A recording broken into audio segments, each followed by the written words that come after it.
Welcome back, everybody, from the first session. I hope you had a great time in the exhibit hall, moving from table to table and meeting our great exhibitors, as well as catching up with colleagues. We are going to start the second part of today. And first off, I'd like to start with just recognizing another one of our premier sponsors, and that's Green Mountain Technology. At Green Mountain Technology, or GMT, it's all about compost. Green Mountain Technology has been dedicated to helping forward-thinking organizations reduce their environmental footprint, save money, and produce high-quality compost. GMT is committed to making composting an approachable, affordable, and successful undertaking for organizations of any size. So with that, I'd like to introduce our next speaker and moderator, who's Bob Gettert. Bob Gettert is a fellow NRC board member, as well as current president. So Bob? And our guest speakers today, we have 5 guest speakers, and for the primary part of this program, we will have a lot of question and answers. So I ask you, as you listen to our speakers, to go to the Q&A section and ask questions and then vote on those questions. So as I go through this very brief introduction, I will be talking, I will be introducing to you Stephanie Barger of the U.S. Green Business Council, Sue Beats Atkinson of the SBM, Lynn King of Cal Zero Waste, Angela Moore, Missouri Historical Society, and Matthias has Pacana as our substitute speaker from Zero Waste Brazil. And the next slide, please. And the next slide, please. And these are the speakers. Next slide, please. And this is the general timeline in Pacific time, a short presentation from our 5 speakers, and then a moderated quick Q&A session. Next slide, please. And the topics we will be discussing among our 5 speakers will be how to recycle right in today's markets, right sizing, designing it right, hard to recycle materials, business context for recycling vendors, liquid waste, certifications, hazardous waste, training and leadership, and of course, this year's COVID-19 pandemic. So without further ado, I'd like to introduce our first speaker, Sue Beats Atkinson. Next slide. Sue Beats Atkinson is the Senior Director of Sustainability for SBM Management. With more than 27 years of resource management and recycling experience, she has successfully designed and implemented many large and complex recycling programs for a multitude of Fortune 500 companies throughout the United States. And her bio is online, and I introduce to you Sue. Go ahead, Sue, and turn on your camera and mic, and the show is yours.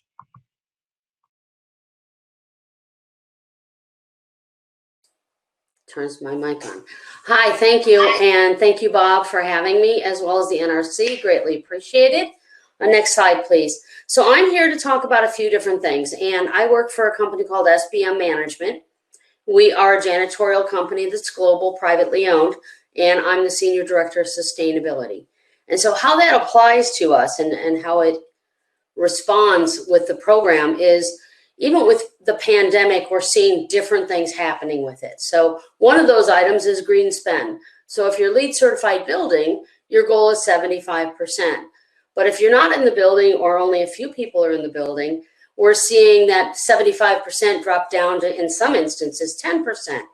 So if you have a goal of that 75%, it's important to realize that's not going to happen. There's very few green disinfectants and sanitizers, and we're using more and more of those because of the touch points. Second topic is monitoring what's going on with your waste. Now, all of us know that we need to be watching our waste, but facility managers aren't really paying attention to that. We have one of our clients that is rather large, that we adjusted all of the trash immediately when we knew that the buildings were closing, saved them $405,000 in a 6-month window. So it's important to realize, whether you're small or large, to adjust your trash and your recycling and even your compost collection. In addition, you want to look at your diversion rates. If you've got goals, you probably aren't going to meet those goals. And so how do you adjust those? How do you make sure that you're communicating to your management teams? Lastly, a lot of discussion about disposals versus reusables. We're seeing a phenomenal amount of businesses just automatically flip the switch. And if they had a fabulous reuse program, they've moved over to a complete disposables. They're starting to phase back a little bit but with the second spur of this, we're not sure what they're going to do. But we're always trying to highlight the fact that if I have my own coffee cup, if I have my own water cup, I can do a better job of cleaning that myself than creating a lot of waste. Doesn't always mean that they follow that, but we are trying to communicate that as best we can to facility managers. Next slide, please. So a lot of discussion with bagless recycling. And we see that quite a bit with almost all of the waste haulers are asking for this. I think the most important part of this as a janitorial company is to realize that unions don't have to follow county laws. And so you're going to have to look to possibly create an addendum to your contract about the janitors either pouring bags of recyclables into the waste containers or a different process so that you can go and run this program. It's also important to realize that bagless recycling is not going to happen inside a facility. There are certain guidelines that are needed. There are certain requirements that are needed, and you want to have the buildings clean. If you go bagless inside a facility, you are going to increase the chances of having gnats and possible problems with them. The other thing that we found that helps, and we've done quite a few time and motion studies, is don't tie the bags. So when you're pulling bags out of the different facilities, don't tie the bags, stage the bags, and that way you can easily dump them, because the first thing that's going to come out of everyone's mouth are, well, it takes me more time to do this. You're right, it does. But are there other ways for us to look at this? Next slide, please. Contracts with vendors. So in talking with your vendors, you want to know that, especially with COVID, but even before COVID, when China struck, we were seeing, I had an original fee for a front end loader. Great, I'm paying $205. Then we started seeing processing fees. They were $1,000. And then on top of that, you sometimes see contamination fees, or the other one was a lot of county and city fees. So you want to be looking at those invoices on a regular basis. If you have them on auto pay, I recommend a day gap so that you can review them before they hit and automatically get paid. Lastly, with this, you want to look at right sizing. How can I adjust these containers? Can I make them, can they fit more in? Again, with COVID, do I need them? Should I see if the janitors can move it from one building to another so I can completely eliminate a container, depending on how many buildings are in the program with you? Next slide, please. So one of the biggest things that we've seen, and we talked about this almost a year ago when we were trying to do this in Berkeley, was what has happened with China. And one of the things that we've seen, and we managed a phenomenal amount of clients, 56 locations currently that are just recycling, but the rest of them we manage the janitorial teams and the contracts that are associated. We lost $6 million by not having that higher rate of pay with those rebate items. Next slide, please. I want to talk about zero waste events and having them being fun, having them be creative. We use a wheel, we give away items, we talk about the face-to-face items. Next slide, please. Signage. Signage is critical, that it's simple and easy to use, and quick glances is all we get. Next slide, please. And we're going to go 2 slides if you don't mind. One more, Todd. Thank you. I'd like to just identify the fact that there are 2 different things that happen with zero waste and circular economy. And that's the fact that they are a little bit different. Zero waste is something that policymakers use to communicate waste diversion goals and tools to achieve those goals. Circular economy is the mechanism for manufacturing and businesses to work together to change the process. So my time's up. Thank you very much. Let me know if you have any questions. Put those in the question box. Yes, so I have one question before we move on to the next speaker. What kind of on-site support are you receiving when asked to eliminate bags, liners in your recycling programs? On-site support. Most of the time they want it done effortlessly, invisible, and free. That's what we get. It doesn't always work that way, as you know. Yes. It's actually gotten worse with the pandemic and the fact that they don't want you handling bags. If it's in the trash and somebody had a tissue, let's say, they want you to hold the trash for 2 days before you can pour it out. It's quite interesting. Yeah. Well, we'll bring you back on stage after the remainder of the speakers, Sue. Thank you. Thank you very much. And for the audience, remember question and answers after our speakers. Please remember to post your Q&A. Stephanie Barger is our next speaker. As Director of Market Transformation and Development for the TRUE certification, a zero waste program. Stephanie is responsible for the growth and development of the TRUE program. Barger helped launch TRUE, which is owned and administered by Green Business Certification in 2017. TRUE was acquired by GBCI and was previously known as the U.S. Zero Waste Business Council, which Stephanie formed in 2012. She brings over 25 years experience in environmental stewardship, employee training, management consulting, and business development. And with that, Stephanie, the show is yours. Great, thank you, Bob, and thank you to NRC for providing this amazing platform. So this ties in directly with what Sue said about shifting from just zero waste to circular closed loop economy. And that was one reason why we rebranded to TRUE. We want to focus on all the resources, financial resources, materials, and your employees. How much time are they having to take? And then this is all about efficiency. Next. As Bob said, we are part of the U.S. Green Building Council and GBCI.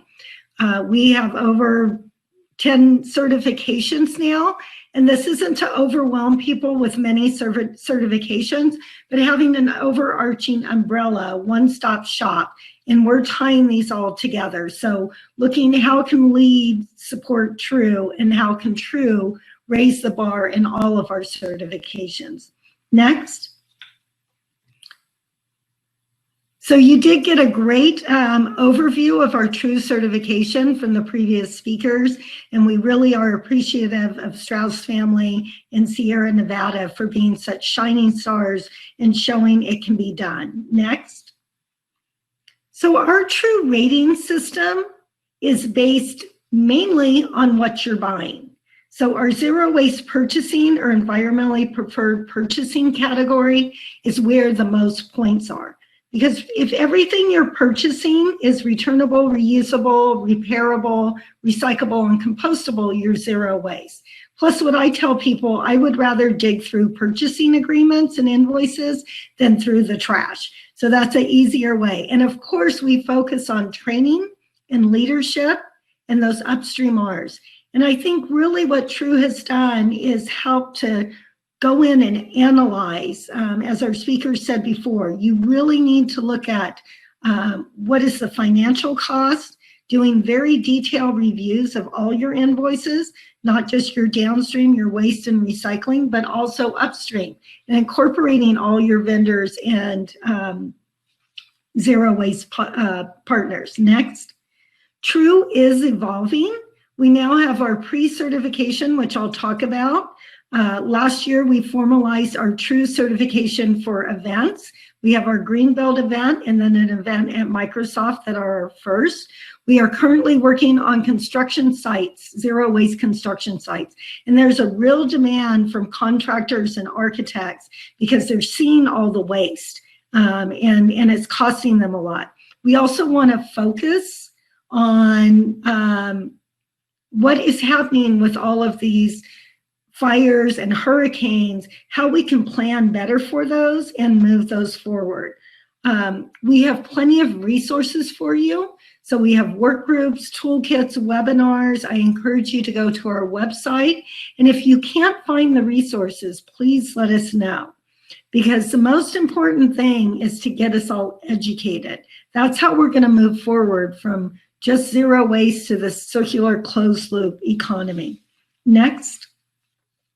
So as I said, we are moving forward with new programs and giving people an on-ramp.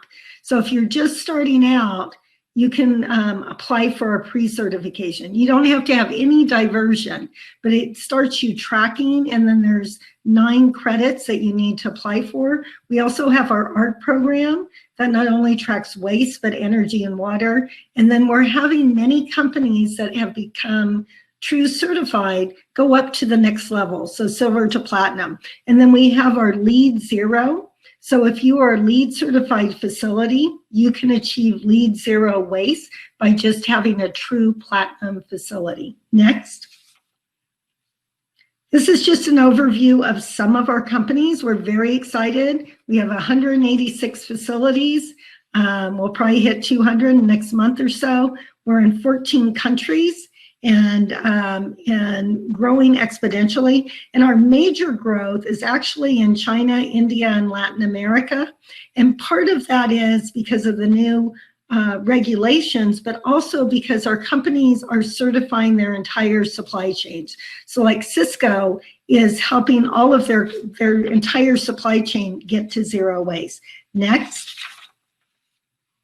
We have over 1,000 true advisors, so this is our training program. Next, and as we've all talked about, our focus is on redesign, rethink, those upstream R's, so going beyond recycling. Next, and this is because there's lots of money to be made and saved. So this is just one example, but Toyota has been a shining star. They were recycling their cardboard, went to reusable shipping containers, saving $1 billion. Next. And once again, our focus is not going to the trash bin, but zero waste is about going to the individual, to the department, and customizing it. Next. And then this is just one example of Colgate. They go through each individual material and identify what the streams are and what the opportunities. Next. I know we're going quickly. This is Cisco, another of our true stars. They have a lot of excess material, so they went and worked with a vendor, and now their excess material is rags and mattresses. Next.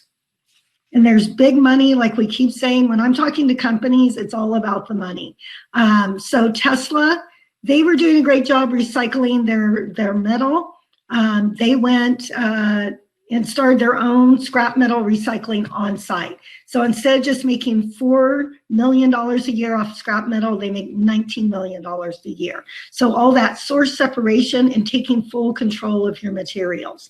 Next, just a couple more.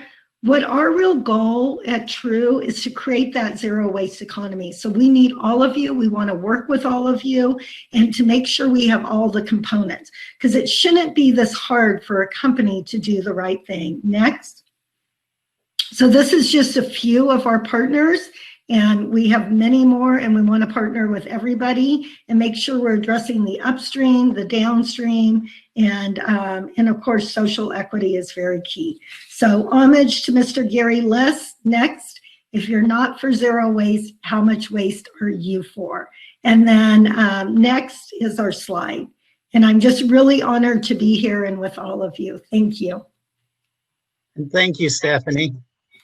Thank you very much. And one question, I know you mentioned with the companies, it's all about money, but what is the biggest driver for business to pursue true zero waste? Well, right now, one of the biggest drivers is they all have net zero goals. So net zero by 2025 or 2030. So waste is part of that net zero. So we're seeing a lot of that. And then also, like I said, it's about efficiency.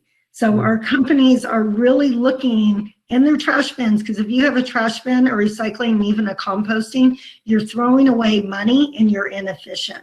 So they really can see that, and that's really what's driving them now. Excellent. Well, thank you, Stephanie. We'll bring you back on the tables shortly. Right now, we're going to pivot a little different direction and move towards Angela Moore. I'll introduce you to Angela before I bring her up. Angela is the Facilities and Sustainability Coordinator for the Missouri Historical Society, where she is responsible for the sustainable operations and programs. This role has led Angela to nurture a keen interest in building professional and community networks to further sustainable practices in the museum field. Angela's educational background includes a master's degree in public policy administration and Bachelor of Fine Arts from the University of Missouri, St. Louis in Missouri.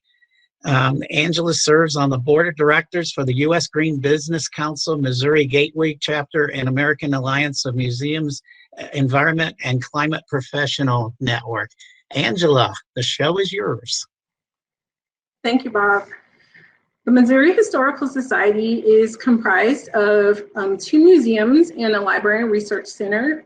One of the museums, if you're located in St. Louis, Missouri, that you're quite familiar with is the Missouri History Museum, which is at the upper right-hand side.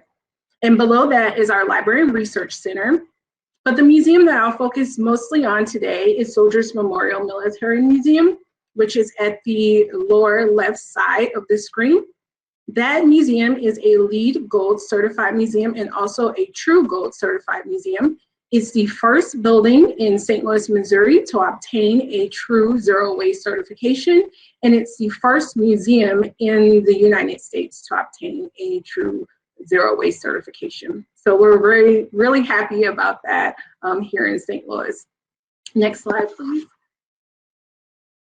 A few areas that we implemented zero waste practices at Soldiers Memorial Military Museum all started with designing it right. We started with a LEED certification for Soldiers Memorial Military Museum. And as we undertook that LEED certification, we noticed that the materials that went into renovating that museum back into a 20th century museum, state-of-the-art museum, was materials that were reused from 1938. And so we had the logic, if we can reuse materials from 1938, we definitely can reuse materials during modern times. And so another area we addressed was right sizing. On the left-hand side, those was the trash cans I initially purchased for Soldiers Memorial Military Museum. But after a waste audit, I realized they were too large for the institution, so we right-sized. We also address hazardous waste as well through our electronics and battery recyclings for all 3 of our sites. Next slide.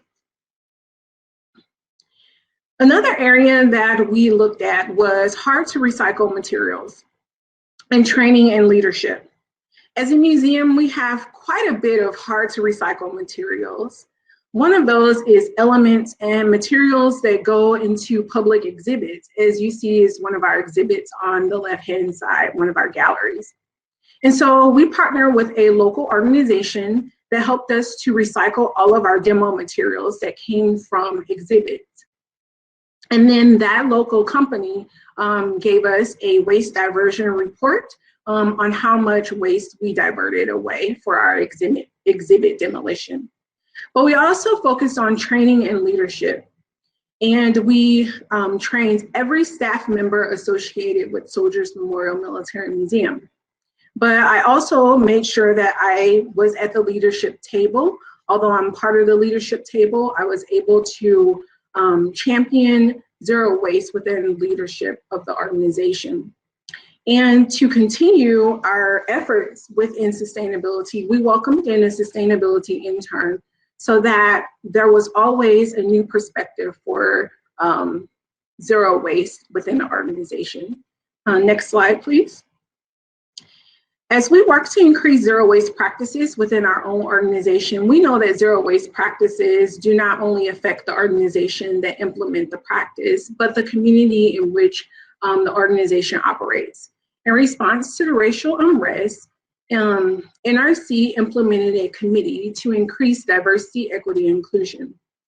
You will learn a little more about that during the Wednesday afternoon session entitled Workers' Dignity, Environmental Justice, Community Economic Development from Arlie Owens. Next slide, please.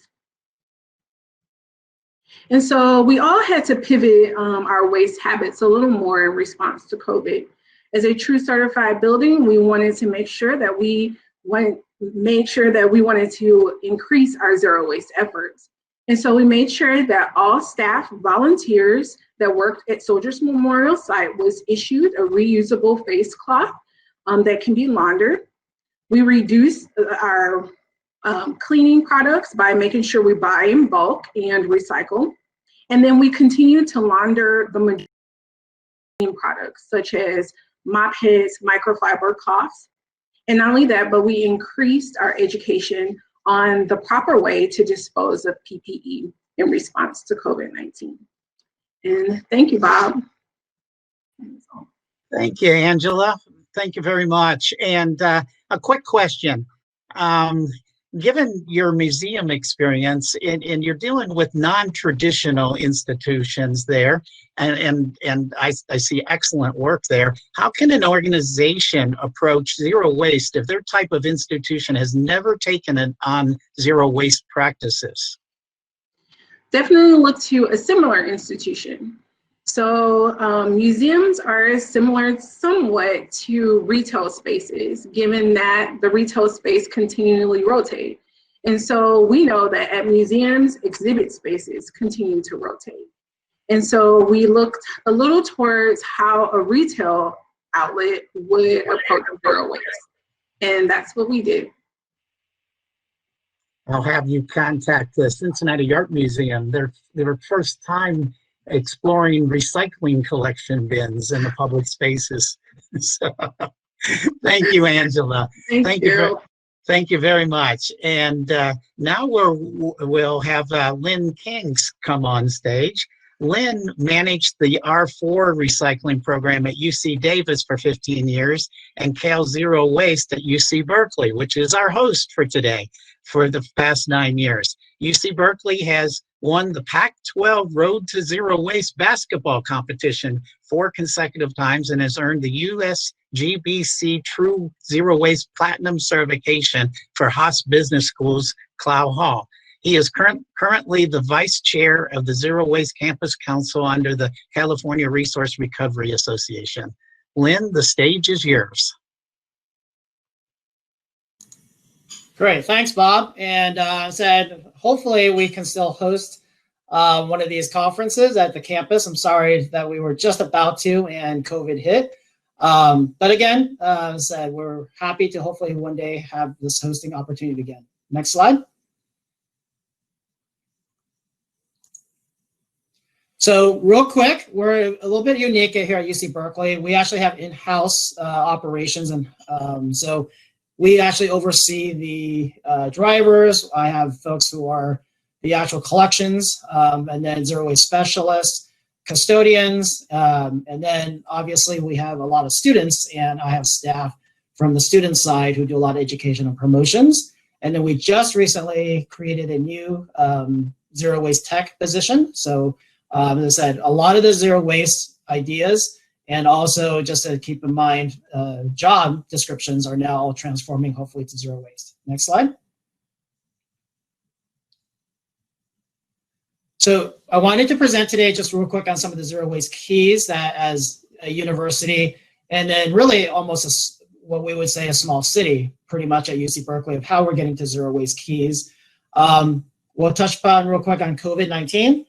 So the policies, infrastructure, some of the metrics, then communications education, and then a few strategies on how we're designing and creating leadership roles. Okay, next slide. So COVID, as a few of the speakers today mentioned, you know, as when the pandemic hit, a lot of folks went completely disposable. It was really tough for us to have reusables. I'm glad right now we've started rethinking with scientists and health professionals, and we're advocating back into getting more reusables versus disposables. So this is a flyer that we created that we're just kicking off as far as the push to back to reusables. Personal items is fine, and then also reusable masks instead of disposables. We've seen a lot of that now in our litter stream, so it's important for us to be able to keep that in mind. Next slide. So policy is the other key. As you wanted to take a look at real quick is that California in general has taken a huge leap in zero waste recycling, waste reduction policies. And then the University of California followed in suit and highlighted in red. And then the state has taken a lot of other legislative actions in California that are getting us close to zero waste. Next. So one of the policies that we just recently passed, the University of California passed a single-use plastic elimination policy. Next.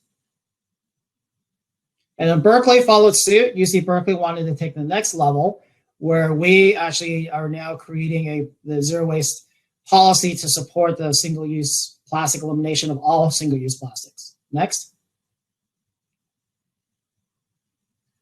Infrastructure is the other key.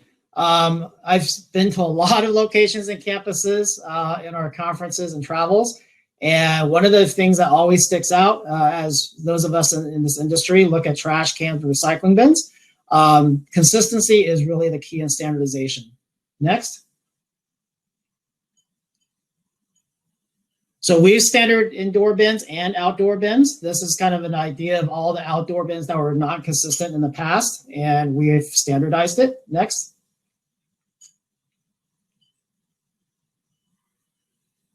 So these are the indoor standard campus bins that we now are on campus, and everyone has no confusion as far as the bins that we're using. And then outdoors, we've invested in the Big Belly system, which now have all over campus. The standard is the Big Belly, 76 units of the sets all over campus, which are conformed and standardized. Next.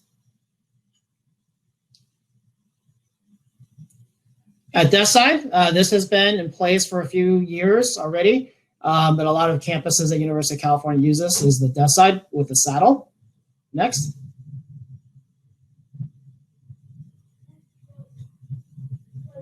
And then events, we also have standardization of all the event bins that we use. So again, the key is to make sure everyone knows what bins they're supposed to be utilizing. Next.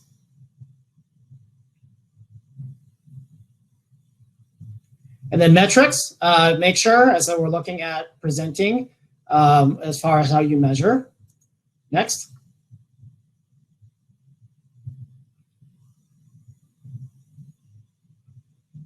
Communications and education is key. I just listed all the different folks that we do talk to, including your custodial landscape services, residence halls, and occupants and students. Next.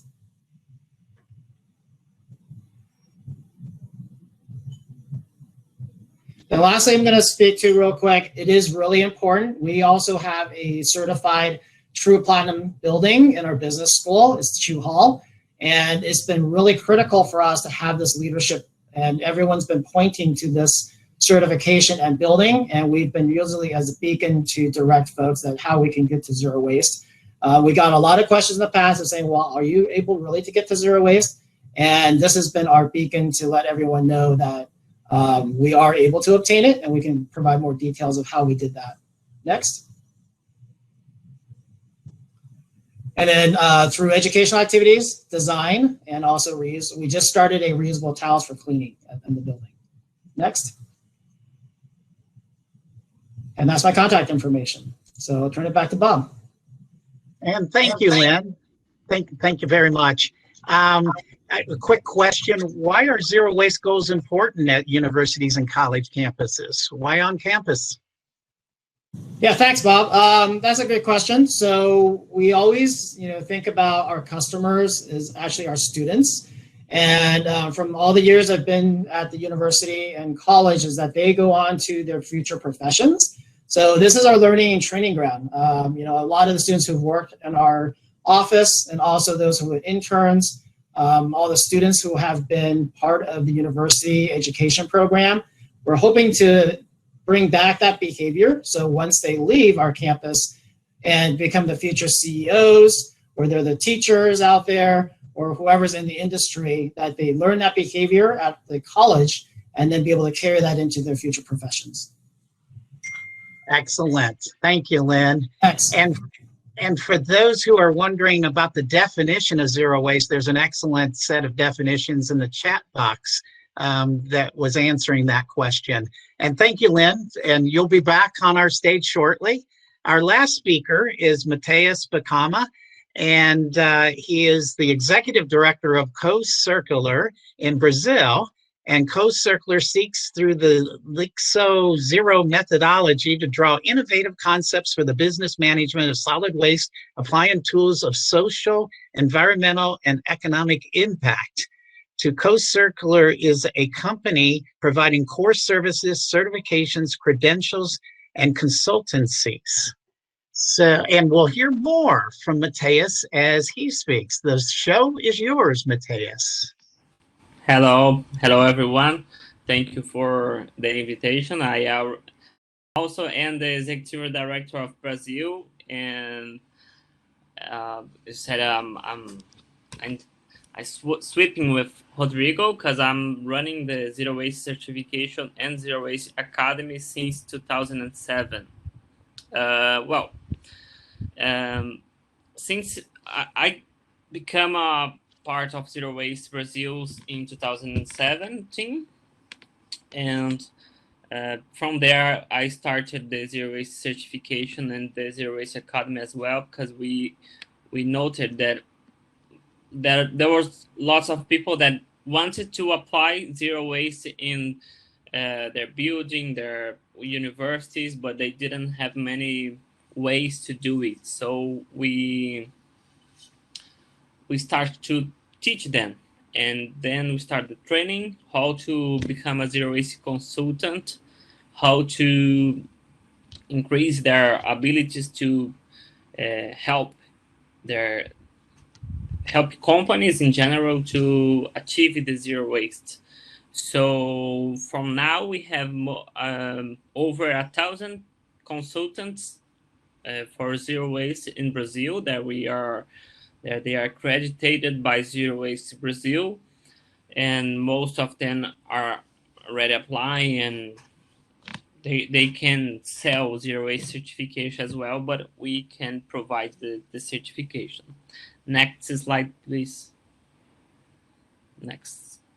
Well, it's just something about the Zero Waste Brazil. We have now around 800 volunteers in Zero Waste Brazil. We are working in more than 200 cities and all over Brazil. It's 27 states, and it's been growing a lot for the last 3 years. I run the volunteer work in Zero Waste Brazil as well. Next slide, please. Well, because of the time that I have, I think that's supposed to be a little better if I just show you some examples. This is the first zero waste hotel in Brazil, and it stays in São Paulo, which he increases a lot his diversion to waste. Before the zero waste consultant, it was around 20%, and now it's 94%, and it's a really difficult city in São Paulo. Next slide, please.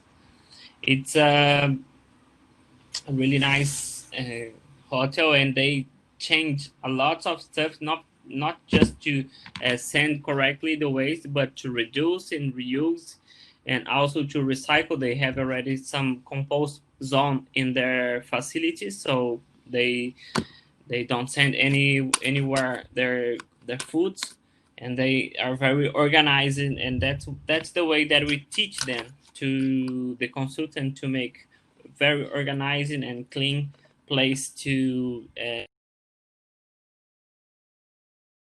next slide, please. well, it's very small for me. I don't know for you, but for me it's really small. But this is the rate of the waste. It's more than 50% of food waste, and the rest are many different waste. They have already also something to cigarettes, but it's really new in Brazil. Next slide, please. This one is supposed to be the biggest zero waste event in the whole world. We never saw something. They have the diversion rate of 97%, which is really nice. Next slide, please. It's happened in Brasilia. They were really a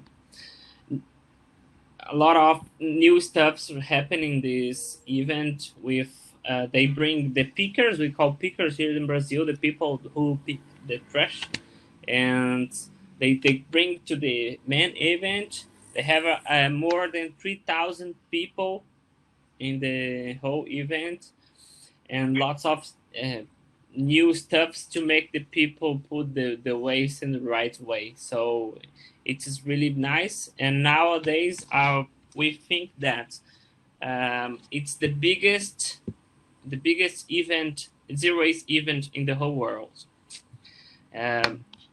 I think just to show you how Brazilian is growing, we have now more than 30 places and events becoming with the zero waste certification, and over 100 that in the way to zero waste, we call the way to zero waste, when they haven't achieved 90% yet, but they will shortly. Thank you very much. Thank you, Matthias.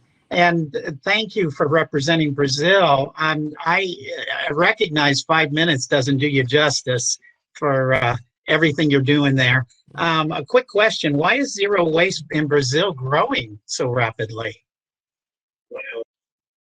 Well, we started in 2017, most of the things with me, a program to make groups of zero waste volunteers with leadership, with training, and they have their own needs in their cities, and they start to grow a lot, and everyone wants to be a zero waste leader in their cities, and they have to achieve some stuff, and they have the same calendar for the whole Brazil. And I think that people liking to, and they see the change with lots of cities achieving more and more efficiency in the diversion rates, and I think it's working. So the people want to be part of the group as well. And I'm very pleased it's catching fire there. Excellent. Yeah, it's catching fire. and I'm pleased with the 90% standard. That's and how it's growing so rapidly. Well, we'll hear more as stay on stage. And Todd, we're finished with the slideshow there. And if all the speakers can come on stage now, turn on your cameras, bring back all of our speakers. And now it's time to ask the questions from our audience. And audience, if you could please, any questions you have in the Q&A, and you can rate the questions in that up arrow. I do have some questions in there that I can ask of our speakers. Yeah, we have all our speakers up. This one, the first question I have is about TerraCycle. And I think, was it Sue that mentioned TerraCycle, or was it Stephanie? How can orgs track materials that go to TerraCycle? They don't share exactly how, where materials are processed or recycled, or maybe they do. Could anybody answer that question? I can answer for what I know, and my perception of TerraCycle, I've actually had the pleasure of viewing their facility, which was pretty impressive. I think a lot of this depends on what we send them. You send them garbage, they're going to be stuck with garbage. If you send them exactly what you say you're sending them, I know that a couple of our first shipments, we did disposable mask. And the first 2 shipments go directly to their offices, and they hand sort it to see how much waste is in there and what other items are being put in it. So then what they do is they'll come back to you and say, okay, I found these items in here. You either have to stop them or we're not taking your material. And so we've cleaned it up and send it back. They do another check. Check is clear. Then the material starts going directly to whoever they're using to process.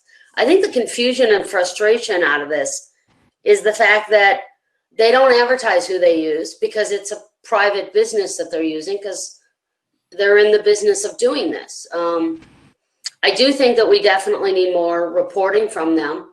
I think they're working on it, but I'm not 100% sure, and I'm definitely not speaking on their behalf. Hope that helps.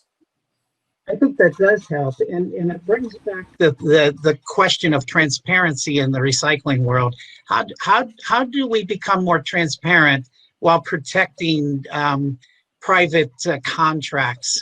I recognize the proprietary concerns, but how do we bring back transparency so that you can track recycling to the point of third-party and fourth-party transfer of recyclables? Yeah, So but Bob, I think Bob, the problem still exists. I mean, it exists even sending through MRFs, that there's not a lot of control. Go ahead, Stephanie.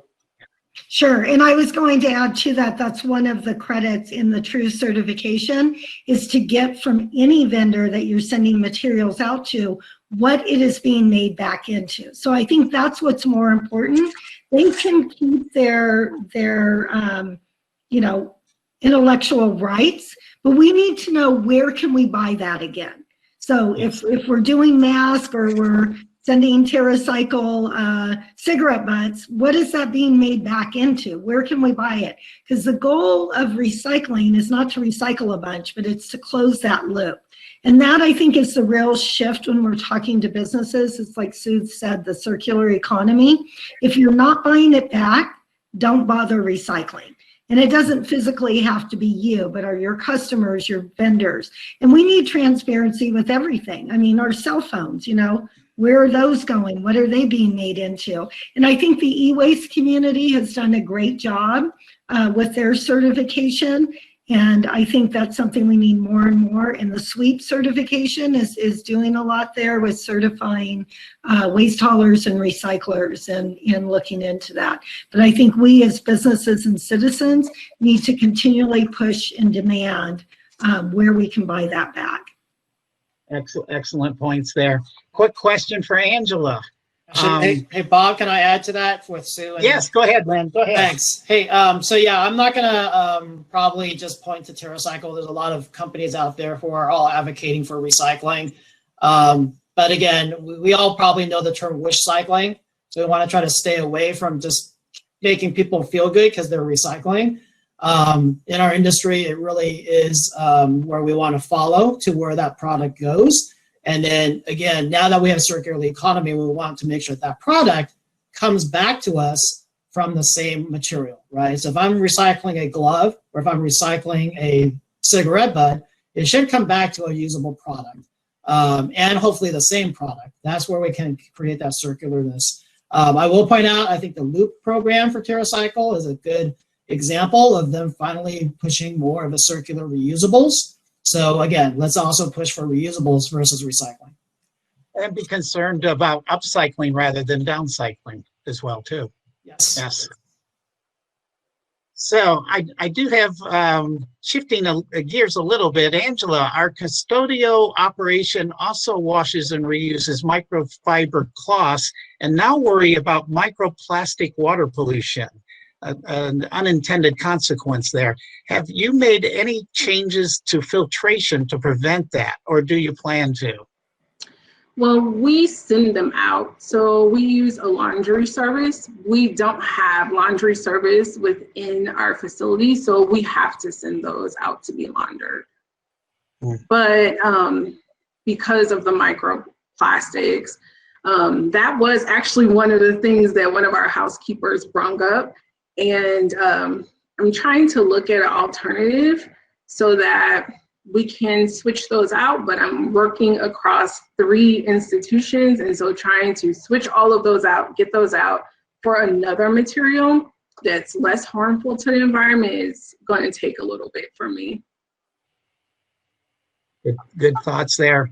Unintended consequences there. Lynn, how do you work with the purchasers of the university wide to get them on board, and how do they vet potential products? Thanks for that question. So I will probably direct that straight to our new plastics elimination policy.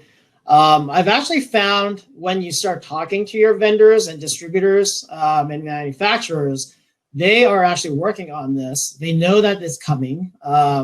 So we've been creating what we're calling the roadmap. One of our students actually took this on, and it's been great. This whole plastic elimination policy has been a student-driven roadmap, and they've been working with staff and faculty.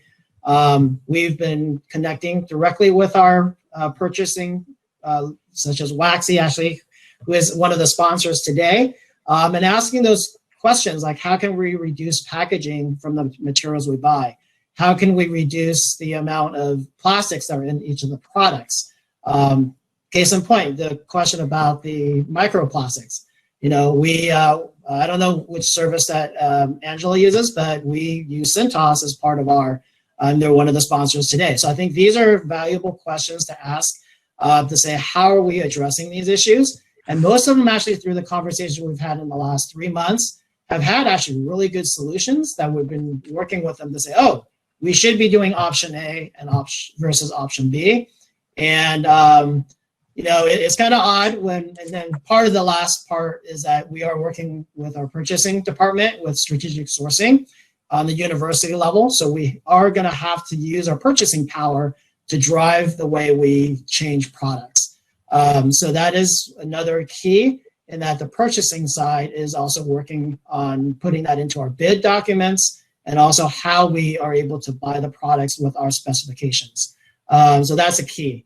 I think I saw the Strauss Family Creamery. I'd love to buy from them, but I don't know how to right now. So that's one of those things is creating that circular economy. I put it in the chat session earlier today. I think is on our session today. But I think those are the links that we're needing to, is create that circular economy through the partners that we currently see.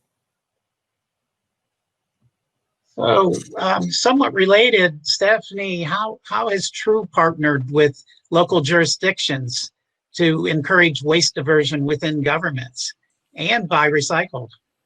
Sure. Our ultimate goal is to follow in LEED's path. LEED was, of course, very instrumental in establishing the green codes here in California and many other states and then across the world. So we want to be that influencer. And actually, the County of LA has True Zero Waste as one of their milestones. I think the other big thing that we work with local jurisdictions is to empower our companies. So we want them to be leaders, and being leaders means for them to get very involved in their local government. And it's important for them because we're passing all of these circular economy bans, and it needs to work for the businesses. And I think that's what's great with the environmental community and the business community.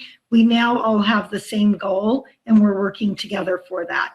So we do have our USGBC chapters across the nation, and they work very closely with their local government. So we'd love to get anybody involved, and if anybody's interested, just please contact us. It is a high priority for us. Yes. In your Brazil program, are you working with the universities and with local governments and municipalities with promoting zero waste? And how's that working? Is there resistance or support in those arenas? It depends. Universities normally is very welcome to zero waste. Program with zero waste universities that is with us and New Zealand, Italian university as well. Governors, it depends which side they are or what they want to do in their, and who is paying there as well. We are in Brazil, but it used to be we used to be very welcome because we like to bring the zero waste, the for everyone in the way that everyone can put in action in their own companies, university, or governor. So we try to be really soft, so anyone can join the zero waste way. Yes. That's excellent. Yeah.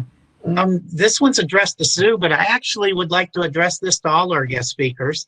What would be the best way to approach the janitorial service that services my office building to ask them to reduce lining bins with plastic bags? We'll start with Sue, but I'd like to get the others to speak on that as well, too.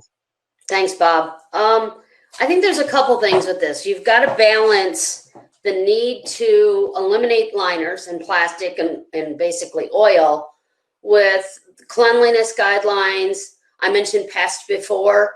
You also have to look at the fact that if you have unions, which a large part of janitorial is unions, everything's about the contract.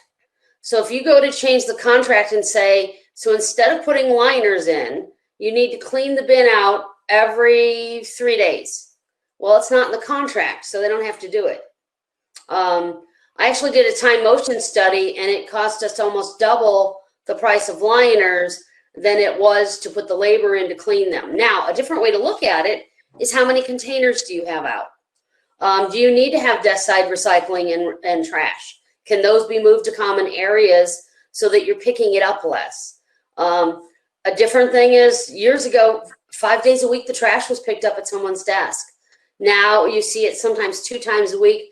Sometimes it actually is you need to bring the trash and recycling to a common area. We've done time motion studies. We've done waste analysis. It actually works better to have people go to a common area. You save a little bit of money on labor. You do use more liners.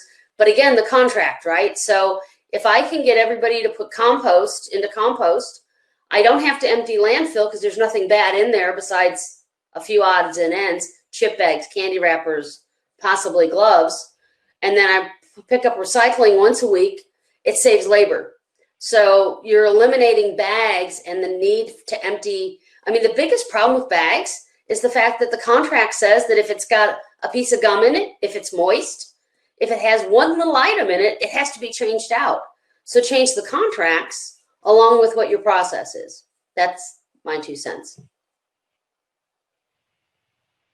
And any other 2 cents out there? I'll weigh in for if you have internal housekeeping. So we don't have a contracted housekeeping. We have in-house housekeeping. And because we deal with artifacts and cultural materials, recycling, waste, composting, all has to be emptied, not just once a day, but twice a day. So at the beginning of the day and then at the end of the day. But another thing is education to staff and visitors on proper ways to recycle. So rinsing out their soda can before putting it into their recycle bin, and making sure that they're recycling the right way. So we focus more on education of really what goes into that recycling bin to eliminate the plastic lining and also to keep the recycling bin clean, more importantly, so that we're recycling right. But since we house artifacts, we don't want pests. And so we make sure that we talk to staff about not welcoming in pests when we're recycling. So that's how we address it internally. Just have a few little tips, Bob. Thank you. One, if you're looking at pests, is to use a little sprinkle of pine shavings, either in your compost or other bins.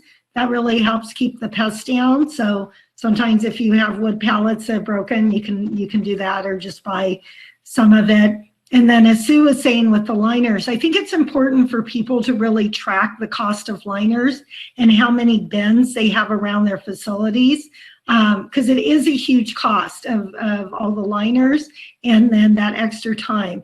And the other thing is looking at the health of your employees and tying that into zero waste, because it is healthier for us all to get up from our computers, and we're more productive if we get up from our computers every 20 or 30 minutes. So that's another reason to sell those centralized areas versus having trash and recycling at the desk. So I think we're starting to open up of what we're looking at and tying it in with health and ergonomics along with our waste.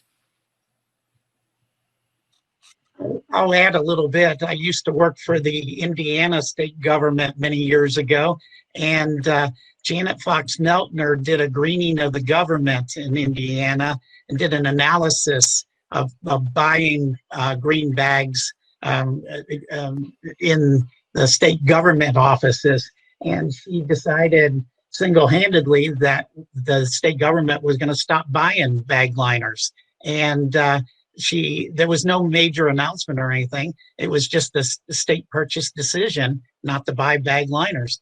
And to tell you the truth, nobody missed them. The janitors and the staff, nobody missed them. And it was a big economic savings for the state. And to this day, they're still not using bag liners. Yeah, so at UC Berkeley, we also have in-house custodians, but they are union, like Sue mentioned. We find, again, one of the couple of slides that I had in our presentation is, I think the infrastructure standardization is very important. When they first looked at liners, we had 12 different types of bins all over campus. And, if you have the same bin now that we've standardized, the liners, we can start looking at what we actually need a liner for and what we don't need it for. Also, to give zero waste a push, now that we're separating compost separate from, let's say, the paper and the trash, the landfill stream, we really don't need to line paper bins, right? We used to line everything. So I think it's a matter of not just saying it all has to be one or the other, but you can start eliminating the desk side if there's no more food waste. Hopefully, as Sue mentioned, if people are doing it correctly, then we don't really need to line certain bins. So I think you can do a phased-in approach. We're looking at, I think there's a product we're going to be exploring again with our plastic elimination policy. Liners obviously is a huge plastics for us. And I believe there's a cleaning supply now that we've been working with to see if we can use that to clean the bins versus having liners. So again, that's another one, is to look at alternatives to using liners by cleaning them. We have another janitorial question here. Microfibers mops, do these shed microplastics? And if so, can they be addressed? Are there alternatives that are as effective? I'll lean that towards Sue. To be honest, I don't know. I wrote that down to check on it. I think it depends, like Angela mentioned, that depends on who you send it to. I believe that the commercial launderers, which is most of what happens, I believe that they have the filtration systems on their very commercial programs to capture those. But I will follow up, and I'll get back to whomever to let you know. Okay, that sounds good. Mateus, a question for you. What is the name of the biggest zero waste event in the world that you were referencing? Na praia, in the beach. It's a city that has no beach, but they create a beach. I can send the website here so you can check. We'd love to check that out. I will send the website in the chat. All right, sounds good. How does true certification align with the Paris Accord?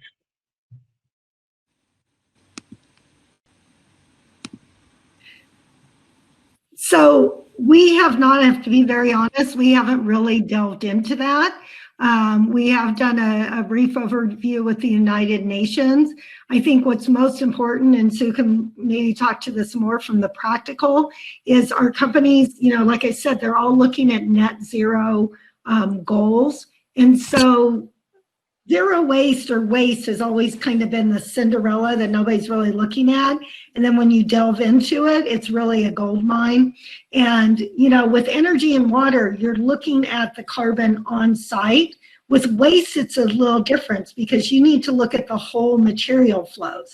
The carbon that's producing on site might be very minimal, but the whole act of purchasing and disposing has a large impact. And we're getting more and more requests from our clients and you know, what does waste or zero waste circular economy have to do with climate change and carbon? And I know I'll throw it over to Sue because she just had a client that asked for that and did some work on it. We actually, you know, one of the things, and I was working with Cherie Chastain from UC Chico, I think it is, Chico State. And a lot of businesses are really looking at carbon. That's the future. How do they eliminate it? How do they make it net zero, which is even? They're not generating any more than they're saving. And then a lot of them are actually going net negative. And how do they look at that? And so I was looking at it from the waste side saying, okay, how do we support this? How do we help drive this? Well, come to find out, waste is a very small percentage of the carbon that's generated from energy, from water, from embodied energy on top of it. And so we were looking at how simple we can, number one, communicate. If I can get you to recycle more, I'm eliminating carbon. And it's easy. It's extremely, it's in the face of employees, right? They see that. They don't see the work that's done with energy and water except for turn the lights off or they have motion detectors. The other thing that we recently looked at, and we did a project for our client, is what about the trash trucks? What about all those trash trucks, compost trucks, and even recycle trucks? How far are they driving? How often are they on site? How full are the containers? So there's a lot of different ways for us to look at it. It doesn't align with the Paris Accord, unequivocally. You're not seeing a lot of that in business. You are seeing about carbon and net zero or zero waste. Hope that helps. Yeah, Sue, you bring up a good point, and I'd like each speaker to kind of note how they interact with climate change and measuring carbon and net zero concepts with their programs. In a raw sense, zero waste is on its own platform, but as Sue noted, all of our programs do interact with climate change to some degree in a positive or negative platform. How do we communicate that our programs work to the benefit of attacking climate change in some format? Anybody want to take a stab at that? I think one of the biggest things is we've got to do a better job of communicating the EPA WARM model, which is part of True. People need to know that if I recycle that item, then I'm helping the environment because you don't have to go out and remine aluminum cans. I think the other part of this is how we communicate it. Some people have to hear the money side of things. So businesses need to hear, I'm saving you more money by doing X, Y, and Z. Whereas in other applications, the employees don't care about money. They want to know how they're helping the environment. I think that's one part of it. I think the other part of it is how we purchase, what we purchase, how we deliver it. I think all of that is part of climate change. And I think the last message is, where are you sending it?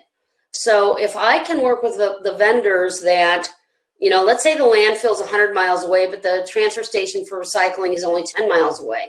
I'm better off moving that into a different direction if I can.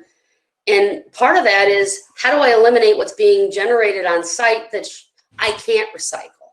So I think there's different parts of this, and I think each one of us has an impact, and we have to pick where that title is and where we're going with it. So like we did with the trucking, it makes the money people say, wow, I'm spending more money shipping that to landfill. How do I get it out?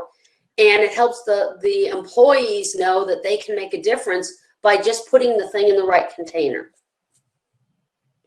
Anybody else?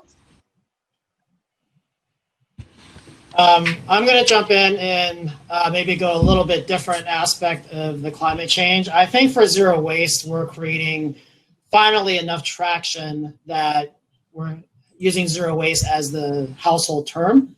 You know, back in the days, we used to use the terminology slogan, most people recycle more than they vote, right? I mean, that's past 20 years ago. I think we've got traction now for using zero waste as our main advocacy role.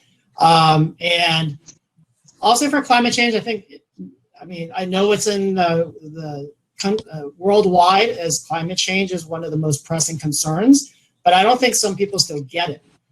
They can't see it, they can't touch it. So I'm going to point to the straw campaign, right? That initiated so much frustration. People like saw the straw and the turtle. You know, I think those are the campaigns that drove the plastics, crisis. Then we started pointing into the, plastics gyre issue in the oceans. I think those are the ones where if someone can see it, they can touch it, they can see the impacts. They're walking on the beach and they see all this plastics everywhere. That's, I think, where people are going to get that movement of let's do something. And then I'll add in just from within an organization, since we are not producing anything other than we're showcasing artifacts and cultural materials. So you have to convey that message of how does this affect climate change to employees and visitors. And one way that I do that for employees is I talk about where does every piece of material that has come into this building, where did it come from? It had to take time, energy, fuel to get into this building. And so the more and more that we acquire of more materials, that means that's more time, that's more energy, that's more fuel that we're putting into the environment. And so that's how I loop around climate change with zero waste practices, to understand that each material, it takes a lot to get one material into an organization. Excellent thoughts. Stephanie? Yeah, so I'll just, I totally agree with all of our other speakers, and being a plastic advocate or anti-plastic advocate from way back when, sometimes it's easier to talk to people about the plastic pollution and single use. Like Sue said, it's something really easy that they can switch and up, because we're completely eliminating the loop, right? Because it's just right there. I think one of the big focuses we all need to focus on is compost.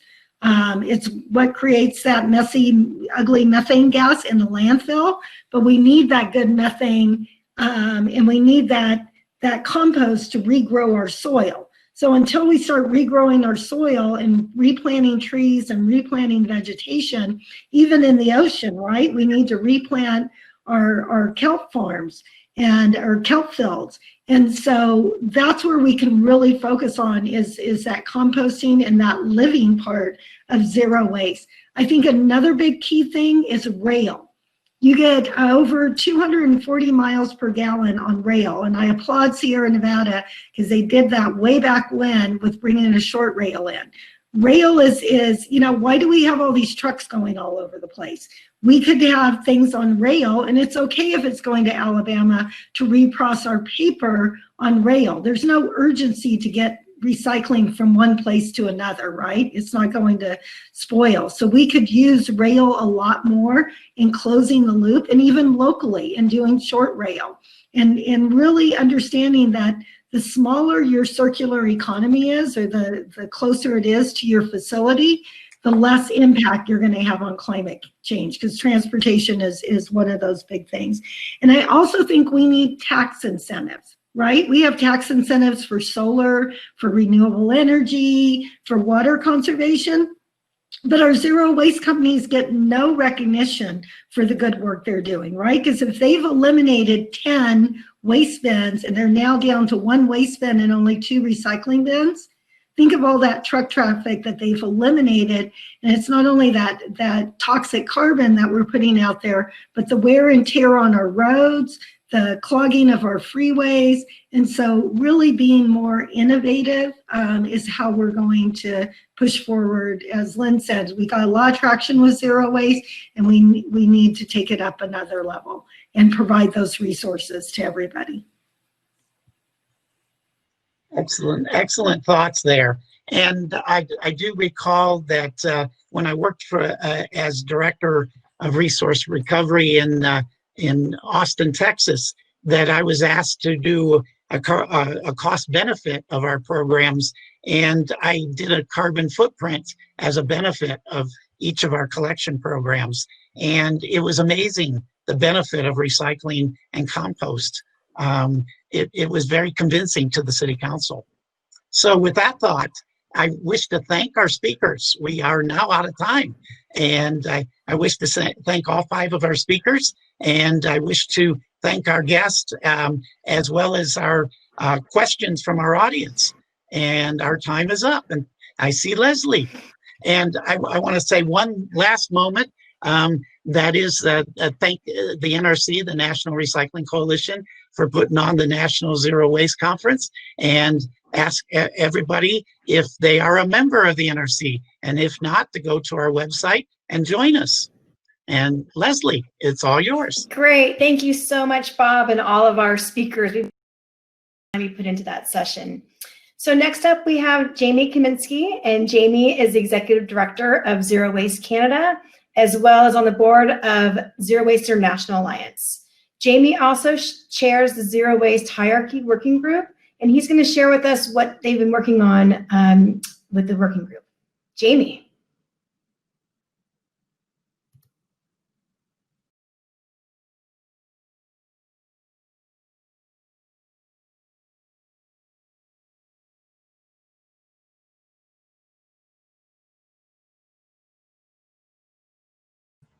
Jamie, you need to turn on your mic.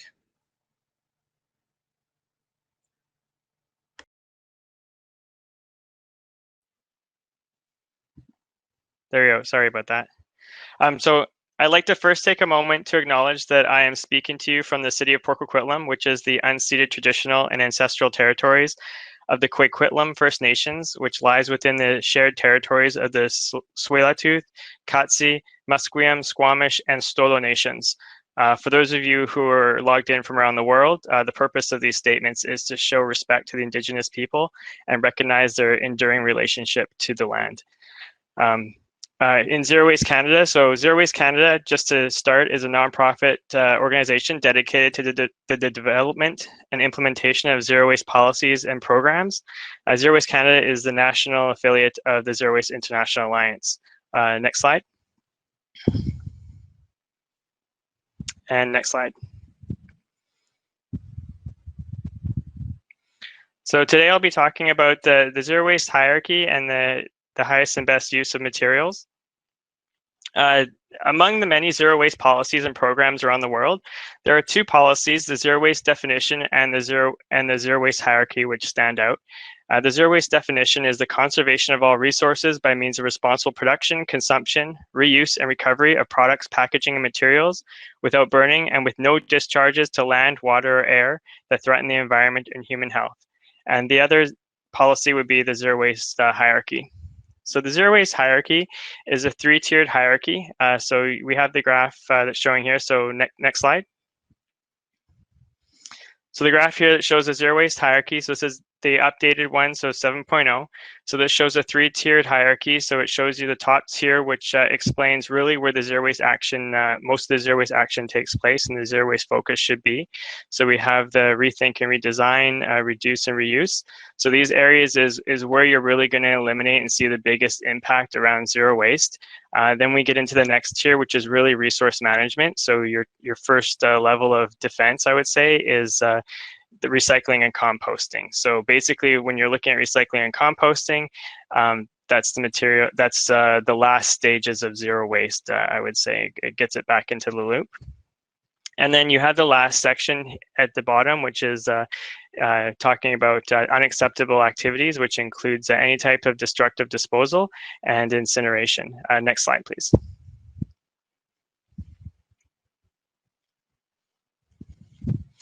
So within the zero waste hierarchy, there's also 14 guiding principles, and the one that I want to focus on today is the guiding principle of the hierarchy, which is the highest and best use of materials. This means creating and keeping materials and products for use as high on the hierarchy as possible and in its useful loop as long as possible, keeping materials from being downcycled where the number of future uses or options are limited, and source separating items and materials to the extent necessary to ensure clean and marketable products and materials for reuse, recycling, and composting streams. In short, you want to do the best to conserve resources by keeping a product in its original form and function for as long as possible. Next slide, please. So this can best be depicted with the wasteberg that we see here. So what the wasteberg is showing us is that for every 1 ton of waste that you generate, there's roughly 71 tons of industrial waste generated before the product gets to you and it gets to you. So that's through transportation, extraction of resources, distribution, all sorts of activities. What that means is while consumers generate significant amounts, it pales in comparison to the amount of materials used just to get that material to you. Next slide, please. So this can better be described as a full overview of the systems of production and consumption. So during a lot of these presentations, which was great to see, that we're focusing on the reuse and reduction strategies. So before a food item, for instance, gets to you, it has gone through a series of stages, which themselves generate waste in different forms. So our recycling is important. It only cuts off 2 stages that you can see here. So that's why with the zero waste hierarchy, we really want to focus on that top area. So the reduction and reuse areas. So the benefits of composting that you can see as well are also significant, which includes a better soil for growing, for instance, which reduces and eliminates needs for chemical substitutes. If we look at the highest and best use of materials, so if we look at, for instance, food waste as an example, what we are wasting is a resource, which through the agricultural industry requires billions of hectares of land worldwide, represents one of the top GHG emitters, requires water extraction and degrades soil.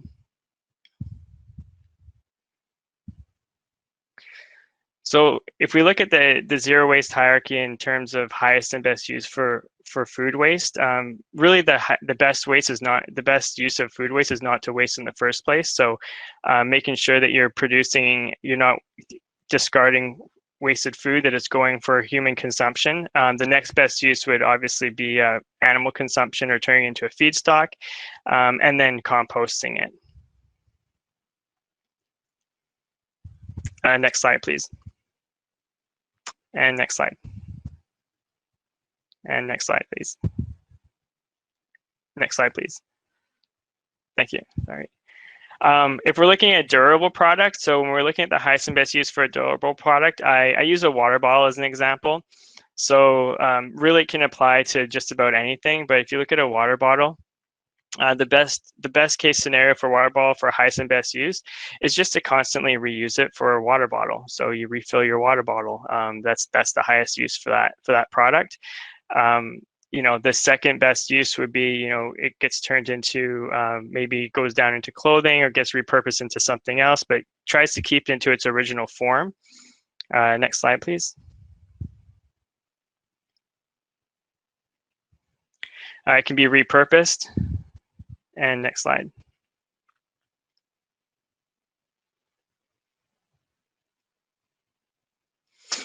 And then if you look at something like electronics, repairing it, reusing it, those are highest and best uses of electronics, rather than recycling it. So you can see there's a theme here when we talk about highest and best use. It's all about making sure that you're trying to reduce or reuse the materials in its original form. So a lot of people talk about the circular economy. When we think of circular economy, a lot of discussions that we have discusses, recycling it, or sending it somewhere else to be recycled into something new. But really, the ultimate circular economy, when I think about it, is just reusing it within its own personal loop. So, for instance, in a restaurant when they reuse dishes, so there's constantly revolving in their own system. Next slide, please. If that doesn't work, then there's repurposing it. So sending it somewhere where they're going to continually use that material without altering it or destroying it too much. before it can finally get composted or recycled. So you want to just try and keep that material away from the waste stream for as long as possible. Next slide, please. Now, one of the things I wanted to talk about was at the end of the last piece of the hierarchy, which is destructive disposal. So policies in these systems, that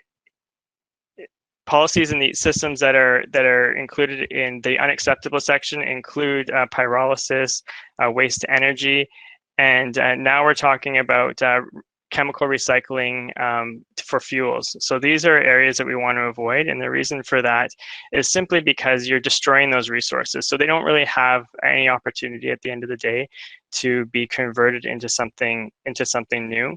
They just get wasted. So it's really just destroying those resources, and then we have to mine resources to make new products.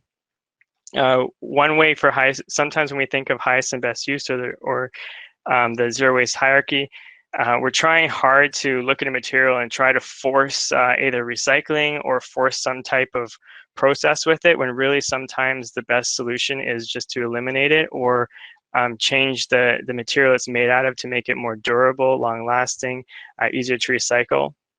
Also looking at changing the systems. So when we look at, we want to change into something to be more reusable. It's not just the product you have to change. So you can create a product that's durable and reusable. But at the end of the day, if you don't have the proper systems to collect it, you don't have the systems to sanitize it and redistribute it, you're really not doing any favors. So you really have to look at the entire system. So you have to look at how are you going to collect it? How are you going to sanitize it or repair it, and then how are you going to get it back out onto the market. Next slide, please.